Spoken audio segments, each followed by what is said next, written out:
Welcome to Skynomics academy. My name is Harshita. हम लोग बेटा आप लोगों का क्रैश कोर्स स्टार्ट कर चुके हैं जिसमें आपका टॉपिक चल रहा है लाइफ प्रोसेस। तो हमने इसका बेटा फर्स्ट कंपोनेंट आपका कंप्लीट कर चुके हैं जिसका नाम क्या था, न्यूट्रिशन। ठीक है, तो न्यूट्रिशन में आपने बेसिकली पढ़ा क्या था, न्यूट्रिशन की डेफिनेशन क्या थी यश? न्यूट्रिशन में आपने क्या पढ़ा था कि आपने खाना खाया, वो खाना आपकी बॉडी में डाइजेस्ट हो चुका है, स्मॉल इंटेस्टाइन ने उसको एब्जॉर्ब कर चुके हैं। अब वो जो खाना आपका डाइजेस्ट हुआ है बेटा स्मॉल इंटेस्टाइन में, वो क्या करेगा, एनर्जी में उसको कन्वर्ट करेगा। तो जो आपका एनर्जी में कन्वर्ट करता है उस प्रोसेस को हम क्या बोलते हैं, रेस्पिरेशन बोलते हैं। सेकंड कंपोनेंट आपका क्या आएगा, रेस्पिरेशन आने वाला है। ठीक है, तो सिंपली रेस्पिरेशन की डेफिनेशन क्या होती है बेटा? मैम एटीपी क्या होता है? एटीपी आपकी बॉडी में जो एनर्जी बनती है वो फॉर्म एडिनोसाइन ट्राइफॉस्फेट एनर्जी होती है जो कि आपकी बॉडी में जो फॉर्म बनती है एनर्जी की, वो एटीपी की फॉर्म में बनती है। ठीक है, तो वो हम इसमें पढ़ेंगे। तो बताओ व्हाट इज रेस्पिरेशन? रेस्पिरेशन क्या होता है बेटा? The process by which a living organism obtain energy. breakdown of food ATP by breakdown of food inside. breakdown of food होने के बाद बेटा उससे आपको क्या मिल रही है, एनर्जी मिल रही है। एनर्जी का फॉर्मेशन जब होता है तो उस प्रोसेस को हम क्या बोलते हैं, रेस्पिरेशन बोलते हैं। ठीक है, अब इस टॉपिक के अंदर बेटा आपके दो टर्म्स आने वाली है, कंफ्यूजन नहीं होना है। रेस्पिरेशन में डिफरेंस क्या होता है और ब्रीथिंग में डिफरेंस क्या होता है, बताना मुझे। What is the difference between respiration and breathing? Breathing में सांस लेते हैं, ब्रीथिंग में सांस लेते हैं और रेस्पिरेशन में ब्रेक डाउन हो रहा है, एनर्जी का फॉर्मेशन हो रहा है। ठीक है, तो ये डिफरेंस तुम्हें पता है। ठीक है, तो चलो आज आपका मेन चैप्टर स्टार्ट हो रहा है बेटा। जो आपने एनर्जी बनती है आपकी बॉडी में, वो एनर्जी आपकी बॉडी में ग्लूकोज से कैसे ब्रेक डाउन करके आपकी बॉडी में एनर्जी बनेगी और उस एनर्जी का आप कैसे फॉर्म में यूज करते हो, कैसे वो ट्रांसफर होता है, ये हम आज पढ़ने वाले हैं। ठीक है, तो पहले डेफिनेशन देख लेते हैं। देखो क्या होगी definition, the process by which a living organisms obtain energy by the breakdown of food। और जो आपकी बॉडी में एनर्जी बनती है वो किस फॉर्म में बनती है, एटीपी की फॉर्म में बनती है। एटीपी क्या है बेटा, सोर्स ऑफ एनर्जी की फॉर्म है जिसकी वजह से आपकी बॉडी में क्या बनता है बेटा, एनर्जी बनती है। ठीक है, एनर्जी किस फॉर्म में बनती है, नाम याद रखना है, एडिनोसाइन ट्राइफॉस्फेट। ये क्या होती है, एनर्जी की फॉर्म होती है जो आपकी बॉडी में फाइनल एनर्जी बनाती है। तो आपने इस टॉपिक में क्या पढ़ना है कि जब आप रेस्पिरेशन कर रहे हो तो आपकी जो एनर्जी है ये एटीपी है, कैसे बनेगी और कितनी अमाउंट ऑफ एनर्जी आपकी बॉडी में बनती है। तो ये प्रोसेस आपने पढ़ना है रेस्पिरेशन के अंदर। क्लियर है आता? तो बेसिकली आपकी रेस्पिरेशन की रिएक्शन क्या होगी, देखो ध्यान से देना। आपका खाना बन चुका था न्यूट्रिशन में, किस फॉर्म में बना था, ग्लूकोज की फॉर्म में। ठीक है, ग्लूकोज का फॉर्मूला क्या होता है, C6H12O6। ठीक है, आपने यहाँ पर बन गया आपका खाना। ठीक है, अब ये खाना आपकी बॉडी के अंदर बेटा क्या प्रेजेंट है, ऑक्सीजन प्रेजेंट रहती है। आपने ऑक्सीजन आपके ब्लड में प्रेजेंट है बेटा, ऑक्सीजन है 6O2। ये बेटा बैलेंस कर रखी है ना। अच्छा ठीक है। ठीक है, तो ग्लूकोज के साथ बेटा आपने ऑक्सीजन को क्या करवाया, आपके ब्लड में पहले से क्या प्रेजेंट है, ऑक्सीजन प्रेजेंट है। जब आपने रेस्पिरेशन करा तो आपकी बॉडी के अंदर ऑक्सीजन आ चुका है। तो ग्लूकोज ने ऑक्सीजन के साथ जब रिएक्ट करवाया बेटा तो उसने क्या फॉर्म कर दिया, CO2 वाटर एंड आपकी फाइनली क्या बन गई, एटीपी बन गई। CO2 जो बनी है बेटा ये क्या है, आपकी बॉडी से रिलीज आउट हो जाएगी। ठीक है, जब आप एक्सहेल करते हो तो बॉडी से क्या रिलीज होती है, आपकी CO2 गैस रिलीज होती है, वाटर आपकी बॉडी में एब्जॉर्ब हो जाएगा और फाइनली जो आपको इंस्टेंट एनर्जी मिलती है, हर सेल जो एनर्जी बनाता है डाइजेशन के बाद वो क्या बन गई, आपकी एटीपी बन चुकी है। तो यहाँ से लेके बेटा ये जो आपकी प्रोसेस है एटीपी बनने का, यही आपने चैप्टर में प्रोसेस पढ़ना है कि आपकी ये जो रिएक्शन हो रही है किस तरीके से काम करती है। क्लियर है, यहाँ तक समझ में आ रही बात? तो ये आपने यहाँ पर पढ़ना है। अगर आपसे क्वेश्चन पूछा जाए कि आपको रिएक्शन लिखनी है कंप्लीटली बैलेंस इन रेस्पिरेशन में, तो क्या लिखोगे, ये कंप्लीटली रेस्पिरेशन की रिएक्शन लिख दो। मैम एटीपी लो एनर्जी होता है या हाई? क्या बेटा, एटीपी लो एनर्जी होता है या हाई? बेटा एटीपी के मॉलिक्यूल्स बनते हैं। ठीक है, एटीपी एक क्या है, एनर्जी की फॉर्म है और कितनी मॉलिक्यूल्स बन रहे हैं एटीपी के वो डिसाइड करता है कि आपका लो एनर्जी है या फिर हाई एनर्जी। ठीक है, तो ये हम इसी चैप्टर में पढ़ने वाले हैं। यहाँ तक समझ में आया? अब देखो ये पढ़ने से पहले आपको समझ में आ चुका है कि रेस्पिरेशन क्या होता है। ठीक है, अब आपने देखा रेस्पिरेशन जब हम कर रहे थे तो आपकी रिएक्शन करने के लिए हमने क्या चीज लिया था, ऑक्सीजन की हमें जरूरत पड़ी थी। ठीक है, तो इसी के बेसिस में बेटा हम टाइप्स ऑफ रेस्पिरेशन को डिवाइड कर देते हैं। There are the 2 types of respiration. ठीक है, कोई बताएगा नाम मुझे? Ma'am aerobic and anaerobic.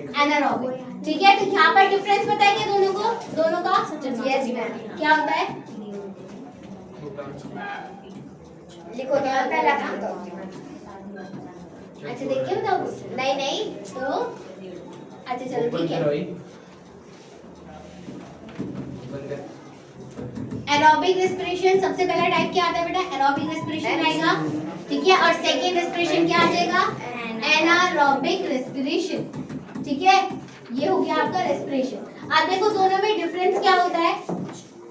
Aerobic respiration, हाँ बोलो। ऑक्सीजन यूज होता है किसमें? इसमें एरोबिक में। एरोबिक में जब आपकी बॉडी में बेटा अगर एनर्जी बनेगी तो एनर्जी बनते समय अगर वो कंपोनेंट आपका ऑक्सीजन को यूज करता है, ऑक्सीजन हम क्या कर रहे हैं? एब्जॉर्ब करते हैं, तो उसे हम क्या बोलते हैं? एरोबिक रेस्पिरेशन, ठीक है। तो यहाँ पर हम क्या कर रहे हैं? ऑक्सीजन का यूज करते हैं, तो वाली रिएक्शन क्या कहलाती है आपकी? एरोबिक रेस्पिरेशन कहलाती है। दूसरा, अगर आपकी बॉडी में एनर्जी बन रही है, वो एनर्जी विदाउट ऑक्सीजन की प्रेजेंस में अगर बनती है, तो उसे हम क्या बोलते हैं? Anaerobic respiration. तो इसमें हम क्या बोल देंगे? एब्सेंस ऑफ ऑक्सीजन, ठीक है। और यहाँ पर क्या हो रही है आपकी? प्रेजेंट है ऑक्सीजन। क्लियर है तक? अब देखो अगेन आपका ये प्रोसेस हो चुका है। अब जब तुम ह्यूमंस की वगैरह में बात करें बेटा, ह्यूमंस में जो आप रेस्पिरेशन लेते हो तो आपने ऑक्सीजन इनहेल करते हो या फिर ऐसे कर रहे हो? ऑक्सीजन ले रहे हो ना आप एनवायरनमेंट से, तो आपकी बॉडी में ऑक्सीजन जा रही है, तो आप जो बॉडी में आपकी रेस्पिरेशन होती है वो कौन सी फॉर्म की रेस्पिरेशन होती है? दोनों में से कौन सी टाइप की रेस्पिरेशन होगी? इन दोनों में से? हाँ जी, एरोबिक। एरोबिक रेस्पिरेशन होगी, क्योंकि हमने क्या कंज्यूम करा है? ऑक्सीजन को लिया है। ऑक्सीजन की प्रेजेंस में हम रेस्पिरेशन करते हैं, तो वो कौन सी रेस्पिरेशन होती है आपकी? एरोबिक रेस्पिरेशन होती है। आपके प्लांट्स भी और आपके ह्यूमंस भी सारे क्या करते हैं? आपका एरोबिक रेस्पिरेशन करते हैं। अब कुछ बेटा आपके माइक्रोऑर्गेनिज्म्स ऐसे भी होते हैं या एनिमल्स ऐसे होते हैं जो कि आपका एनारोबिक रेस्पिरेशन भी करते हैं, एब्सेंस ऑफ ऑक्सीजन की प्रेजेंस में रहता है। बट ये जो आपका बेटा ये वाला टाइप है ना एरोबिक रेस्पिरेशन, इसको हम अगेन दो कैटेगरीज में डिवाइड करते हैं। एक होगा जब आपका कंप्लीटली ऑक्सीजन एब्सेंट रहेगा, और एक होगा लैक ऑफ ऑक्सीजन, मतलब आपका थोड़ा बहुत ऑक्सीजन प्रेजेंट है बट कमी है उसकी, बिल्कुल ही स्मॉल अमाउंट में प्रेजेंट होगा, तो वो कौन सा हो जाएगा? लैक ऑफ ऑक्सीजन हो जाएगा। तो इसको हम दो पार्ट्स में डिवाइड करेंगे। जब अगर आपका कंप्लीटली एब्सेंट है क्या? ऑक्सीजन, तो इस वाले प्रोसेस को हम बोलते हैं बेटा अल्कोहलिक फर्मेंटेशन। क्या बोल दोगे इसे? Alcoholic fermentation respiration. और अगर आपकी ऑक्सीजन की कमी है, ठीक है, स्मॉल अमाउंट में प्रेजेंट होगा, तो इसे हम क्या बोल देंगे? लैक्टिक एसिड फर्मेंटेशन, ठीक है। ये दोनों अभी मैं तुम्हें समझाने वाली हूँ, इसी रिएक्शन में काम आएगी, तो याद रखना ही, ठीक है। समझ में आ रही है बात? क्या बोला?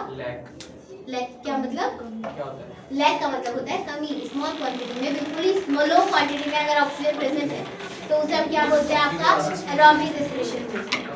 क्या यहाँ तक? आगे बैठ जाओ, आगे बेटा। यहाँ बैठ जा।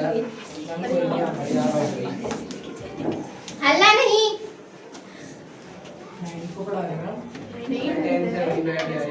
देखो ये रहा आपका types of respiration.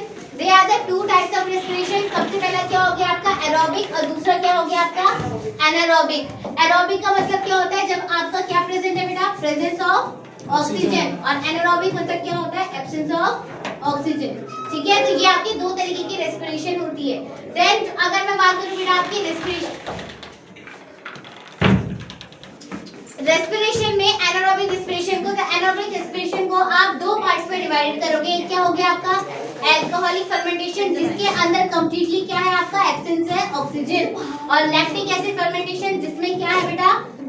Lack of oxygen है, ऑक्सीजन की कमी है, स्मॉल अमाउंट में प्रेजेंट है। ये वाला आपके भी सिलेबस में है नहीं है, ठीक है। तो जब आपने ये दो तरीके की क्या पढ़ना है? एनारोबिक रेस्पिरेशन के अंदर पढ़ना है, ठीक है। तो एरोबिक रेस्पिरेशन का मतलब क्या हो गया? Required a constant supply of oxygen. और एनारोबिक का मतलब क्या होता है? Oxygen is absent, completely absent रहता है, ठीक है। तो ये आपने अब डिटेल में पढ़ना है, ठीक है। यहाँ तक क्या समझ में आ गया? नेक्स्ट आता है बेटा, जो मैंने आपको बोला था एरोबिक रेस्पिरेशन में एंड ब्रीथिंग में क्या डिफरेंस होता है। जो ब्रीथिंग होती है उसमें हम क्या करते हैं? आपने इनहेल एंड एक्सहेल करते हो, किसका? गैसेस का एक्सचेंज हो रही है आपकी बॉडी में गैसेस, तो उसे हम क्या बोलते हैं? आपका ब्रीथिंग बोलते हैं। रेस्पिरेशन का क्या मतलब होता है? फॉर्मेशन ऑफ एनर्जी, ठीक है। बट ये दोनों के दोनों जो प्रोसेस होते हैं बेटा एक दूसरे पे डिपेंड रहते हैं, ठीक है। अगर ब्रीथिंग हो रही है तो वो क्या तभी कर पाएगा रेस्पिरेशन जब आपका ब्रीथिंग होगा, और रेस्पिरेशन तभी होगी जब आपका क्या चलेगा? ब्रीथिंग चलेगा। तो दोनों एक दूसरे पे क्या है? डिपेंड है। क्योंकि देखो आपने देखा जब आपका ब्रीथिंग हो रही है तो ब्रीथिंग में आपकी बॉडी में क्या है? ऑक्सीजन को आपने इनहेल करा और CO2 को आपने बॉडी से रिलीज आउट करा, ठीक है। तो ऑक्सीजन कहाँ से आया आपके रेस्पिरेशन की एनर्जी में? जब आपने ब्रीथिंग नहीं। आपने अभी देखा था रिएक्शन में हमने ऑक्सीजन को लिया था, तो वो ऑक्सीजन कहाँ से आई थी आपकी, जब आपने ब्रीथिंग करी, ठीक है। और जो आपका फाइनल प्रोडक्ट में कार्बन डाइऑक्साइड बनी थी वो आपकी बॉडी से इनहेल करके आपकी बॉडी से रिलीज आउट होगी। तो ये आपको इंपॉर्टेंट याद रखना है, क्लियर ना तक। नेक्स्ट जो आपका बेटा ब्रीथिंग होता है, ब्रीथिंग में कोई भी एनर्जी का फॉर्मेशन नहीं होता है, ना ही आप एनर्जी यूज करते हो, ठीक है। बट जो रेस्पिरेशन होता है इसमें आपका एनर्जी बन भी रही है और एनर्जी यूज भी होती है, ठीक है। समझ में आ रही है। देखो डिफरेंस आता है आपसे पूछने के। सबसे पहले क्या है, process of exhale and inhale the air is called as breathing. That इसमें आपकी कोई भी एनर्जी यूज नहीं होती है, ठीक है। ये कैसा प्रोसेस होता है, कंटिन्यूअस प्रोसेस होता है। तुम कभी सांस लेना भूल सकते हो, भूल गए तो फिर हो गया तुम्हारा काम खत्म, ठीक है। तो रेस्पिरेशन क्या होता है बेटा, कंटिन्यूअस प्रोसेस होता है। Then breathing is a part of respiration, ठीक है। रेस्पिरेशन की ब्रीथिंग किसका पार्ट है, आपका रेस्पिरेशन का पार्ट है। और ब्रीथिंग जो होता है वो आप कहाँ से लेते हो, कहाँ पर आपकी ऑक्सीजन एक्सचेंज होती है, गैसेस, लंग्स में, ठीक है। तो लंग्स में जाके आपका क्या होता है, एक्सचेंज होता है गैसेस का। और ये जो आपकी एक्सचेंज होती है गैसेस, यही से ऑक्सीजन आपका कहाँ ट्रांसफर होगा, हार्ट के पास भी जाके ट्रांसफर होता है, जो आपका नेक्स्ट टॉपिक कहलाएगा। समझ में आ रही है बात, ठीक है। नेक्स्ट आता है आपका रेस्पिरेशन, ठीक है। ये कैसा प्रोसेस है, अगेन देखो जो आपका बेटा ब्रीथिंग रेस्पिरेशन होता है ये आपका फिजिकल प्रोसेस होता है। फिजिकल प्रोसेस मतलब जो नेचुरली हो रहा है आपकी बॉडी में, ठीक है। और जो आपका ये वाला प्रोसेस होता है रेस्पिरेशन का, ये क्या है आपका बायोकेमिकल प्रोसेस है। आपने ऑक्सीजन CO2 का यूज करा, फिर वो आपकी बॉडी में जाकर क्या हो रहा है, केमिकल एनर्जी में ग्लूकोज बना के वो उसको क्या कर रहा है, ब्रेक डाउन करके एनर्जी बना रहा है। तो वो कैसी हो रही है, आपकी बायोकेमिकल प्रोसेस होता है, ठीक है। Then the breaking down of the food to produce the energy.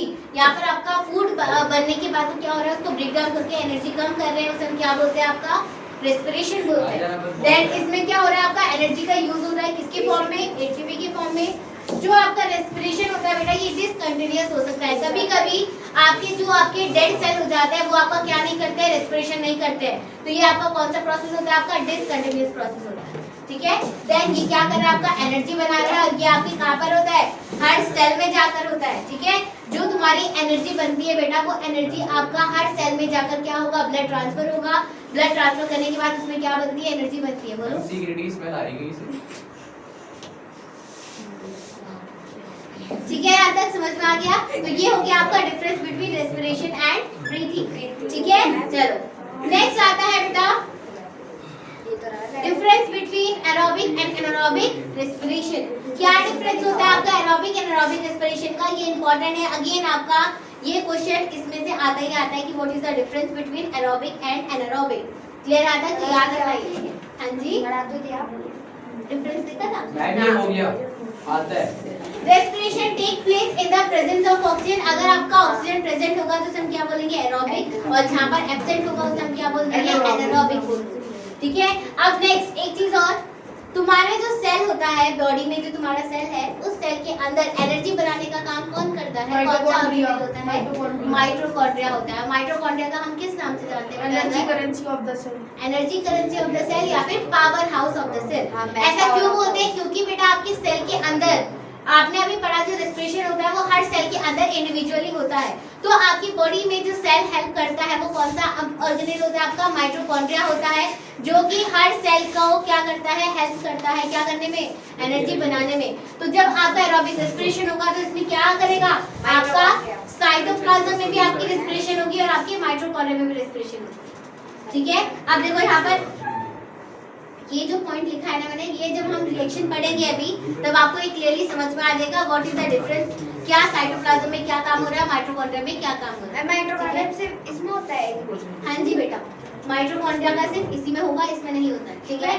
वो अभी डिफरेंस बताऊंगी मैं, ठीक है। देखो सबसे पहले डिफरेंस क्या है आपका, जो आपका एरोबिक रेस्पिरेशन होता है बेटा ये साइटोप्लाज्म में भी होगा और आपके माइटोकॉन्ड्रिया में भी होता है। बट जो आपका एनारोबिक रेस्पिरेशन होगा वो सिर्फ आपके साइटोप्लाज्म में होता है, माइटोकॉन्ड्रिया में नहीं होता है। देन इसके अंदर आपकी high amount of energy produce होती है। अगर किसी की बॉडी में एरोबिक रेस्पिरेशन होगा, ऑक्सीजन की प्रेजेंस में अगर रेस्पिरेशन करेंगे तो वो ज्यादा एनर्जी बनाएगा, ज्यादा ATP का फॉर्मेशन करेगा। बट अगर वो आपका एनारोबिक रेस्पिरेशन होगा, चाहे वो आपका एब्सेंस में हो रहा है चाहे वो आपकी लेग में हो रहा हो, तो वो आपकी स्मॉल क्वांटिटी में क्या करेगा, एनर्जी को प्रोड्यूस करता है, ठीक है। उसमें आपकी कम मॉलिक्यूल्स बनेंगे किसके, ATP के, ठीक है। और किसी किसी केसेस में तो आपका बनेगा ही नहीं है, ठीक है। देन जो आपका बेटा ये एरोबिक रेस्पिरेशन होता है, यहाँ पर आप ऑक्सीजन का यूज कर रहे हो तो यहाँ पर कंप्लीटली ऑक्सीडेशन होता है और उसका क्या हो रहा है, आपका ब्रेक डाउन होकर वो ग्लूकोज में कन्वर्ट कर रहा है, ठीक है। देन यूजुअली जो ग्लूकोज होता है बेटा वो फॉर्म में ब्रेक डाउन होता है आपका? कार्बन डाइऑक्साइड में एंड वाटर में, ठीक है। जहाँ अब अगर रेस्पिरेशन होगी तो वो आपका किस फॉर्म में ब्रेक डाउन होगा? वाटर में और कार्बन डाइऑक्साइड में। जो कार्बन डाइऑक्साइड आपकी, और फाइनली इसी से क्या फॉर्म होगी आपकी? एटीपी का फॉर्मेशन होगा। अभी रिएक्शन देखी थी आपने, कोई चीज है, ठीक है। देन एरोबिक रेस्पिरेशन जो होता है बेटा, ये किसके अंदर होता है? आपके ह्यूमंस में, जितने भी आपके मैमल्स होते हैं उन सबके अंदर क्या होता है? आपका एरोबिक रेस्पिरेशन होगा, ठीक है। और एनारोबिक किसके अंदर होगा? आपकी कुछ ऐसे बैक्टीरियाज होते हैं जिसके अंदर वो एब्सेंस ऑफ ऑक्सीजन की प्रेजेंस में भी क्या कर सकते हैं? सर्वाइव कर सकते हैं, ठीक है। और आपकी एक फंगस भी होती है जिसका नाम है आपका ईस्ट, ठीक है। ईस्ट तुम लोगों ने नाम सुना होगा, मोस्ट फेमस। हम बेकिंग में यूज करते हैं, फर्मेंटेशन के लिए यूज करते हैं। तो ये आपका एब्सेंस ऑफ ईस्ट का कलर क्या होता है? इसका कलर कैसा होता है? कैसा होता है? वो बेटा डिपेंड करता है कौन से स्टेन का तुमने ले रखा है। ओके। हाँ, स्टेन भी अलग लगाते हैं, स्टेन का मतलब कलर अलग अलग आते हैं, ठीक है। तो जो तुम फर्मेंटेशन के लिए यूज करते हो बेसिकली आपका ब्राउनिश या फिर ट्रांसपेरेंट कलर का होता है, ठीक है। तो ये आपकी क्या होता है? एनारोबिक रेस्पिरेशन होता है, एब्सेंस ऑफ ऑक्सीजन के होता है, ठीक है। यहाँ तक समझ में आया? अब आपका बेटा मेन टॉपिक स्टार्ट हो रहा है जिसका काम है क्या? रिएक्शन, ठीक है। जो आपकी रिएक्शन फॉर्म हुई है, आप इसमें ध्यान दे लेना, ध्यान से, ठीक है। पहले ये हम बात को पढ़ेंगे, मैंने छोटे छोटे फॉर्म में तुम्हें ऐसे ही बता रही हूँ, ठीक है। जो आपका बेटा ग्लूकोज फूड बना था, उस ग्लूकोज फूड को सुन लो यहाँ पर, जो आपका बेटा खाना बना था न्यूट्रिशन में किस फॉर्म में आपका फूड बना था? ग्लूकोज की फॉर्म में। अब इस ग्लूकोज की फॉर्म को आपने ब्रेक डाउन करके इसी से एनर्जी बनानी है। तो वो एनर्जी आपकी कैसे बनती है? ये आपकी क्या कहलाती है? आपकी break down of respiration reaction कहलाएगी, ठीक है। तो देखो यहाँ पर सबसे पहले जो आपका फूड बना था वो किस फॉर्म में बना था? ग्लूकोज की फॉर्म में। ग्लूकोज का फॉर्मूला क्या होता है बेटा? What is the formula of H12O6, ठीक है। अब इसके अंदर आप इसको एक तरीके से क्या बोल सकते हो बेटा? 6 कार्बन मॉलिक्यूल भी बोल सकते हो, क्योंकि यहाँ पर मॉलिक्यूल, कार्बन के मॉलिक्यूल्स कितने हैं? 6 है, ठीक है। अभी ये जो आपका बेटा फूड के पार्टिकल्स हैं, ये आपकी बॉडी में एनर्जी बनाने के लिए बहुत ही लार्ज अमाउंट में क्या है? मॉलिक्यूल्स है। इसको आपने और क्या करना है? ब्रेक डाउन करना है, ठीक है। और ये जो आपका बेटा फूड बना है, ये फाइनली कहाँ पहुंच चुका है? आपका हर सेल के साइटोप्लाज्म में पहुंच चुका है। मतलब आपका जो खाना बना वो आपके ब्लड ने क्या पहुंचा दिया? हर सेल के अंदर पहुंचा चुका है, ठीक है। अब जब हर सेल के अंदर पहुंच चुका है बेटा, तो सबसे आउटर मोस्ट पार्ट क्या होता है? उसका साइटोप्लाज्म होता है। तो जो आपकी रिएक्शन चल रही है अभी स्टार्टिंग में, ये कहाँ पर चल रही है? आपकी साइटोप्लाज्म में चलती है। सेल के साइटोप्लाज्म में आपकी आधी एनर्जी चलेगी, देन फिर उसके बाद जाएगा वो माइटोकॉन्ड्रिया में। तो जब ग्लूकोज से बेटा ये आगे ब्रेक डाउन करेगा with the help of enzymes की हेल्प से, ये इसको और क्या कर देगा? ब्रेक डाउन कर देगा, ठीक है। ग्लूकोज को आपने और छोटे मॉलिक्यूल्स में ब्रेक डाउन करना है, किसकी हेल्प से? एंजाइम्स की हेल्प से। तुम्हारी बुक में इसका एक नाम नहीं दे रखा है। बेसिकली जो आपका बेटा ये ब्रेक डाउन होता है, इस प्रोसेस को हम क्या बोलते हैं? ग्लाइकोलिसिस। क्या बोलते हैं इसे? ग्लाइकोलिसिस बोलते हैं, ठीक है। जब फाइनली आपका ग्लूकोज ब्रेक डाउन हो जाएगा बेटा ना, वो क्या बनाएगा? आपका पायरुवेट। क्या बना रहा है वो? पायरुवेट बना रहा है। और जो पायरुवेट होता है बेटा, ये कितने कार्बन का हो गया?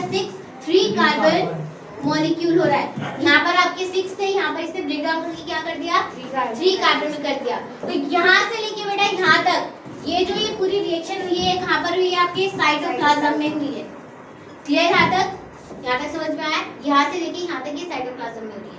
यहाँ से लेके यहाँ तक की जो रिएक्शन हो रही है बेटा, ये आपके एनारोबिक में भी और एरोबिक में भी, दोनों में सेम ही रहेगी, कोई डिफरेंस नहीं रहेगा। क्योंकि यहाँ पर अभी तक आपने कोई भी ऑक्सीजन का यूज नहीं करा है, ना ही आपका जरूरत पड़ी है, सिर्फ आपने मॉलिक्यूल को ब्रेक डाउन करा है। तो ये आपका कॉमन पाथवे होता है, चाहे एरोबिक हो चाहे एनारोबिक हो, दोनों यहाँ तक पहुंच फॉर्मेशन करेंगे ही करेंगे।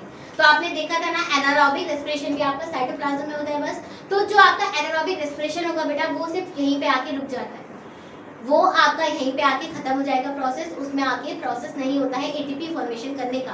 और अगर लैक ऑफ ऑक्सीजन प्रेजेंट रहेगा तब जाके वो आगे करेगा, नहीं तो यहीं पे स्टॉप हो जाएगा, ठीक है। समझ में आ रही है बात? देन इसके आगे का बेटा अगर काम चलता है, अगर आप कौन सा प्रोसेस कर रहे हो? एनारोबिक रेस्पिरेशन प्रोसेस करवा रहे हो। एनारोबिक रेस्पिरेशन का मतलब क्या होगा? प्रेजेंस ऑफ ऑक्सीजन की प्रेजेंस में अगर आप क्या कर रहे हो, इस प्रोसेस को आगे कंटिन्यू कर रहे हो, तो ये जो आपका प्रोसेस होगा बेटा, किसके अंदर होगा? आपका माइटोकॉन्ड्रिया के अंदर होगा।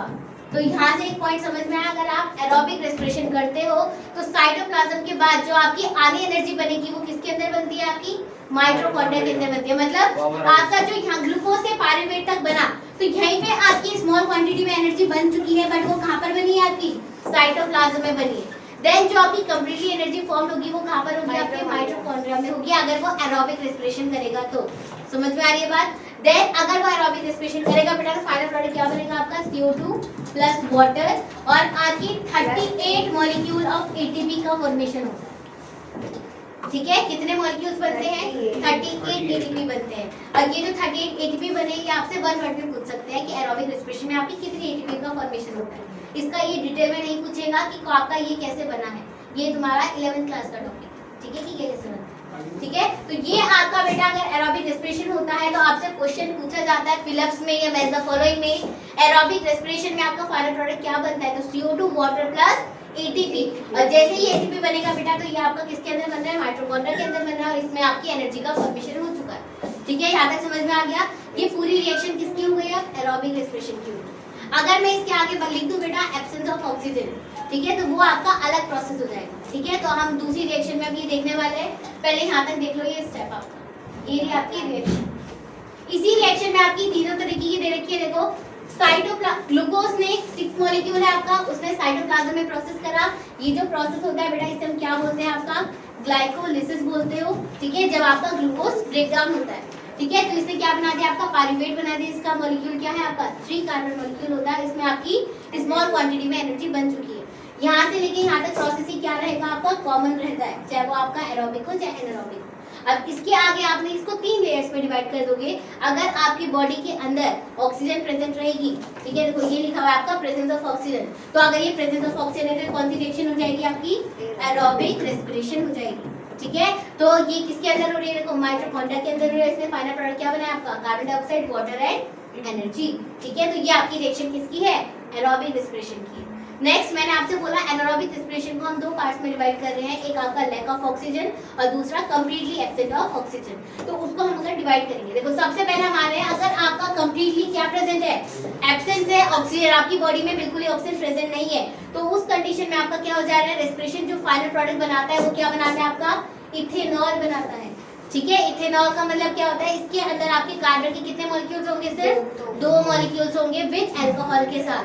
ऑल फंक्शनल ग्रुप किसका था, ऑर्गेनिक इतनी तो पढ़ चुकी हो तुम लोग। और किसका होता है, आपका अल्कोहल का सिंबल होता है, सफिक्स होता है। तो जो आपका इथेनॉल बना है और साथ में क्या रिलीज हुई, आपकी कार्बन डाइऑक्साइड रिलीज हुई, और इसमें जो आपकी एनर्जी बनेगी बेटा वो बिल्कुल ना के बराबर बनेगी नहीं। समझ में आ रही है बात? तो अगेन यहाँ से क्वेश्चन पूछा जाता है, आपका एब्सेंस ऑफ ऑक्सीजन में आपके फाइनल प्रोडक्ट क्या बनते हैं, इथेनॉल, कार्बन डाइऑक्साइड, और आपकी कुछ भी अमाउंट में ऑक्सीजन नहीं, वो एनर्जी नहीं बनती है।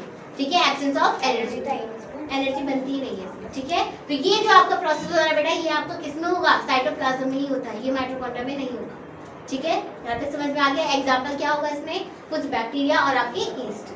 ठीक है, इसीलिए बेटा इस वाले नाम को, इस वाले प्रोसेस को हम क्या बोलते हैं, आपका अल्कोहलिक फर्मेंटेशन। ठीक है, क्योंकि आपका फाइनल प्रोडक्ट क्या बना है, यहाँ पर इथेनॉल, अल्कोहल का पार्ट होता है, इसलिए इसका नाम क्या हो गया, आपका अल्कोहलिक फर्मेंटेशन हो गया। ठीक है, यहाँ तक। नेक्स्ट आता है बेटा, अगर सपोज करो किसी की बॉडी में स्मॉल क्वांटिटी में क्या प्रेजेंट है, ऑक्सीजन प्रेजेंट है। इसका पहले एग्जांपल सुन लो, देन फिर मैं ये समझाती हूँ। जब कभी भी तुम लोग एक्सरसाइज करते हो, ठीक है, एक्सरसाइज कर रहे हो या फिर आप हिल स्टेशन में या कहीं पे भी पहाड़ चढ़ते हो, तो आपकी एनर्जी फूलती है, तुम सांस लेने में बहुत तेजी से सांस लेते हो, तो उसका मतलब क्या होता है, आपकी बॉडी के अंदर क्या है, ऑक्सीजन की कमी हो रही है। आपके सेल्स के अंदर जो ऑक्सीजन प्रेजेंट होगा वो क्या हो रहा है बेटा, उसका लो काउंट होता जा रहा है। ठीक है, तो जब आप बेटा आपकी बॉडी में सिग्नल दे चुका है आपका बॉडी की मेरी बॉडी के अंदर आपका ऑक्सीजन की अमाउंट कम हो रही है, फिर भी तुम आगे चलते जा रहे हो। ठीक है, एनर्जी वो बना रहा है आपकी बॉडी में, बट आपकी ऑक्सीजन की कमी होती है। तो आपने ऑब्जर्व करा होगा, जब आप काम करते थे उसके बाद आपकी बॉडी में पेन होता है, चाहे तुम जिम में जा रहे हो चाहे एक्सरसाइज कर रहे हो, तो तुम्हारी बॉडी में पेन होता है। ठीक है, तो वो जो बेटा पेन होता है ना, वो पेन क्या है, आपका मसल क्रैम्प्स होते हैं। आपका जो वो होता है सेल्स, उसकी बॉडी में ऑक्सीजन की कमी की वजह से वो एनर्जी तो बना रहा है, बट उसका एक साइड इफेक्ट शो करता है। वो क्या शो कर रहा है, वो आपके सेल के बीच में एक एसिड को रिलीज कर रहा है। उस एसिड का नाम क्या होता है, आपका लैक्टिक एसिड होता है। ठीक है, फिर लैक्टिक एसिड की वजह से आपकी बॉडी में क्या हो जाता है, क्रैम्प्स आने स्टार्ट हो जाता है, बट ये टेम्पररी होता है। ठीक है, तो वो जो होता है बेटा उसे हम क्या बोलते हैं, आपका लैक्टिक एसिड फर्मेंटेशन बोलते हैं। ठीक है, इस प्रोसेस को हम क्या बोलते हैं, लैक्टिक एसिड फर्मेंटेशन। ठीक है, तो वो रिएक्शन ये हो रही है, देखो लैक्टिक एसिड बन रहा है और आपकी एनर्जी बन रही है स्मॉल अमाउंट में। ठीक है, क्योंकि तुम आगे काम करते जा रहे हो तो थोड़ा बहुत बना रहे हैं, बट उसमें एक साइड इफेक्ट कॉज कर रहा है जिसका नाम क्या, आपका लैक्टिक एसिड, जो कि आपकी बॉडी में क्या फॉर्म कर रहा है, मसल क्रैम्प फॉर्म कर रहा है। इसका क्वेश्चन आ रहा था लास्ट ईयर में, अगर आपकी बॉडी में लैक्टिक एसिड प्रोड्यूस होता है तो वो आपका उसका रिएक्शन क्या होता है, तो आपको मसल क्रैम्प देता है। ये आपका क्वेश्चन आ रहा था बोर्ड में, समझ में आ रही बात? हाँ जी, ठीक है। तो ये आपकी पूरी रिएक्शन थी रेस्पिरेशन की, ठीक है। किसी भी फॉर्म में आ सकती है आपको ये, तो याद रखनी है ये, ठीक है। यहाँ तक तो कॉमन है, देन फिर ये फाइनल प्रोडक्ट आपको याद रखनी है कि किस किस में क्या बनता है। यहाँ तक क्लियर, ठीक है। तो ये आपको होमवर्क है आज की, कल करके आओ। क्या क्लास पे था? नहीं, कल क्या करना है? Thank you. चलो रेस्पिरेशन तुम समझ चुके हो? मैम कल क्या करके लाना है इसका? क्या बेटा? आपने होमवर्क देना है, क्या करना है? रेस्पिरेशन तुम कर चुके हो ना? पहले बताओ, अभी बात तो करेंगे। रेस्पिरेशन कर चुके हो, ठीक है। रेस्पिरेशन आपका प्रोसेस समझ चुके हो। अब आपने क्या करना है कि आपके प्लांट्स के अंदर रेस्पिरेशन कैसे होता है, एनिमल्स के अंदर मतलब ह्यूमंस के अंदर आपका रेस्पिरेशन प्रोसेस कैसे होता है, ये आपका नेक्स्ट टॉपिक रहने वाला है, ठीक है। तो नेक्स्ट क्लास में बेटा हम पढ़ने वाले हैं आपका प्लांट्स का रेस्पिरेशन एंड ह्यूमंस का रेस्पिरेशन। तब तक के लिए बेटा नेक्स्ट टॉपिक के लिए प्रिपेयर होकर आना। तब तक के लिए good bye, thank you so much.